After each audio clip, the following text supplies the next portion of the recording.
बिल्लाहि मिनश्शैतानिर्रजीम बिस्मिल्लाहिर्रहमानिर्रहीम अल्लाहुम्मा सल्लि अला मुहम्मद व आलि मुहम्मद वअज्जिल फरजहुम क़ाल अल्लाहु तबारक व तआला फ़ी कलामिहिल मजीद वल फ़ुरक़ानिल हमीद व क़ौलुहुल हक़्क़ बिस्मिल्लाहिर्रहमानिर्रहीम मा यल्फ़िज़ु मिन क़ौलि इल्ला लदैहि रक़ीबुन अतीद। अज़ीज़ान मोहतरम, अल्लाह तबारक व तआला सूरह क़ाफ़ आयत नंबर 18 में इरशाद फरमा रहा है, कोई बात उसकी ज़बान पर नहीं आती मगर एक निगहबान उसके पास तैयार रहता है। अज़ीज़ान मोहतरम, आज का जो हमारा मौजू है, मौजू गुफ्तगू है, वो ज़बान की हिफाजत के बारे में है कि इंसान को चाहिए कि वो अपनी ज़बान की हिफाजत फरमाए। बहुत सारी ऐसी अहादीस मुबारका आई हैं जो ज़बान के बारे में बयान की गई हैं। आज हमने मुख्तसर ज़बान के बारे में गुफ्तगू करनी है कि ज़बान क्या क्या काम करवाती है इंसान से। देखें, एक हदीस मुबारका है, मन समता नजा, जिसने खामोशी इख्तियार की उसने निजात पाई। अमीर कायनात अलैहिस्सलातु वस्सलाम का फरमान है कि आप अपनी ज़बान को अपने कंट्रोल में रखो, कहीं ये तुम्हें हलाक ना कर दे।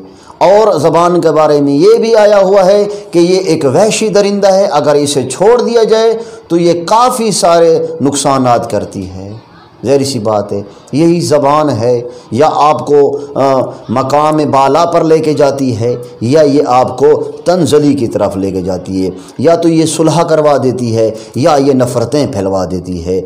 देखें, और भी एक हदीस है, मेरे अक्सरो ख़ताया इब्न आदम फ़ी लिसाने, के अक्सर जो गुनाह हैं बनी आदम में वो ज़बान की बायस हैं, ज़बान की वजह से वो अक्सर गुनाह करते हैं। तो अज़ीज़ान, यही ज़बान है, इसे प्यार से नरमी से बोलेंगे तो लोग आपके गर्विदा हो जाएंगे। अगर आप इसे तुंदी और सख्त लहजे के साथ बोलेंगे तो लोग आपके मुतनफ़िर हो जाएंगे। इसे आप हक़ को सच के लिए बोलेंगे तो आपको रब जज़ाए खैर देगा। और अगर आप इसी ज़बान को लोगों के साथ नफ़रतें फैलाने के लिए बोलेंगे तो रब आपको सज़ा देगा। तो ज़बान की वजह से, ज़बान ही अहम है। आप इसी ज़बान, रब ने इस ज़बान को तो अब किसी मकसद के तहत खल किया था कि आप मेरे ज़िक्र की तिलावत करें, आप कलाम इलाही की तिलावत करें, आप मोहम्मद व आले मोहम्मद के फ़ज़ाइल बयान करें, आप अहकाम शरीया बयान करें। अल्लाह ने नबी करीम को फरमाया था, इन्नका अला खुल्किन अज़ीम, हमने आपको खुल्क अज़ीम का मालिक बना दिया था। नबी अकरम जहाँ पर भी देखते थे बच्चे जा रहे हैं तो बच्चों को सलाम किया करते थे। इतने नहीफ लहजे के साथ नबी अकरम सल्लल्लाहु अलैहि वसल्लम जब बच्चों को सलाम करते तो बच्चे खुश हो जाते थे। रिवायत में मिलता है अज़ीज़ान गरामी कि जब ख़ातमुल मुरसल सैयदुल अंबिया जब भी कुरान पढ़ते थे तो कुरान सुनने वाले की आंखों से आंसू जारी हुआ करते थे। कोई इतना खूबसूरत कुरान पढ़ते थे नबी अकरम। तो अज़ीज़ान, हम तो उसी नबी के चाहने वाले हैं, हम तो उसी नबी की उम्मत में से हैं, हम तो उसी नबी के पैरोकार हैं, हम तो आखिरी ज़माने के हैं। अज़ीज़ान, हमें भी उन्हीं की सीरत पर चलना चाहिए, हमें भी उन्हीं के अहकाम पे चलना चाहिए।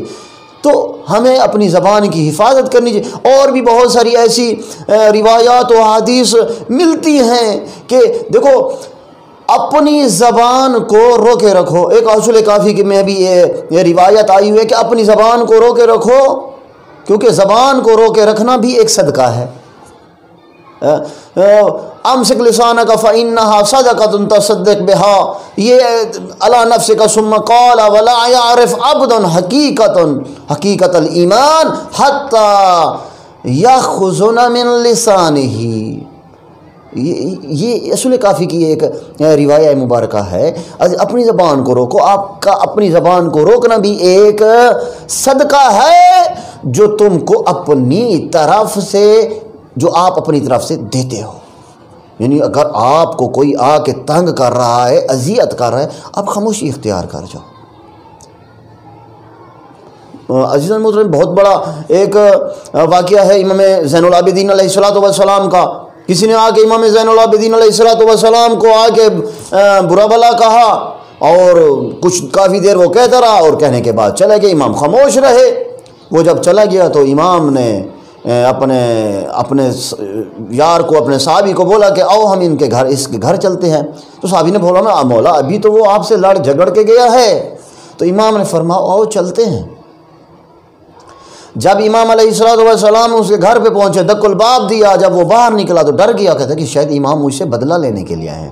امام نے اپنے بہترین پیارے لہجے میں بولا ڈر مت اے عبد خدا، ڈر مت، میں سجاد تمہارے کیے کی غلطی کی معافی دینے اور رب سے بھی دعا کرتا ہوں کہ رب بھی تجھے معاف کر دے۔ اگر تیری نگاہ میں مجھ سجاد سے کوئی غلطی آئی ہے تو میں رب سے دعا کرتا ہوں کہ رب بھی مجھے معاف کر دے، اور تیری نگاہ میں تو بھی مجھے معاف کر دے۔ تو جب اس بندے نے یہ الفاظ سنے تو وہ مولا کے قدموں پہ گر گیا کہ مولا میں نے آپ کو اذیت دی، مولا میری زبان سے بہت سارے ایسے برے الفاظ نکلے، لیکن مولا آپ تو کریم ہیں، آپ تو سخی ہیں۔ تو وہ مولا کے قدموں پہ گرا اور مولا سے توبہ، مولا سے معافی مانگنے لگ گیا۔ ایک اور بھی واقعہ ہے امام زین العابدین علیہ السلام کا کہ امام نے فرمایا کہ اگر کوئی شخص آپ کے دائیں طرف آ کے آپ کو برا بھلا کہے، اتنا برا بھلا کرے کہ آپ کو ناپسند بھی کیوں نہ گزر رہا ہو، اور وہی شخص بائیں طرف آ کے اگر آپ سے معافی مانگنا چاہے اور معافی مانگے تو آپ پر واجب ہے کہ آپ اس کو معاف کر دو۔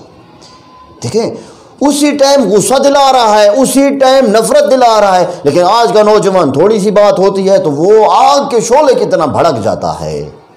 وہ یہ نہیں دیکھتا کہ میں کیا کر رہا ہوں، میرے خاموش رہنے سے کیا فائدہ ہے۔ تو زبان کو کنٹرول میں رکھنا چاہیے۔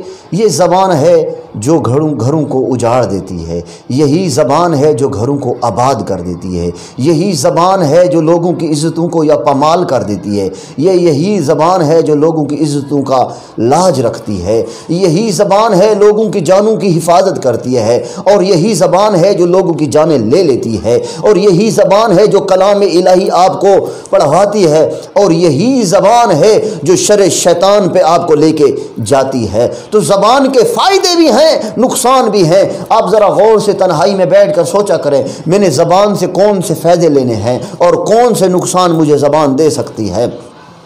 کنٹرول میں آپ کے ہے یہ ایک گوشت کا ٹکڑا، لیکن اسی گوشت کے ٹکڑے کی وجہ سے بہت سارے نقصانات ہو جاتے ہیں۔ اکثر خطایا ابن آدم فی لسانہ، کیونکہ حدیث میں آ چکا ہے بنی آدم کے اکثر گناہ جو ہیں زبان کی باعث ہیں۔ تو پروردگار ہمیں اپنی زبان کو کنٹرول کرنے کی توفیق عطا فرمائے۔ والسلام علیکم ورحمۃ اللہ وبرکاتہ۔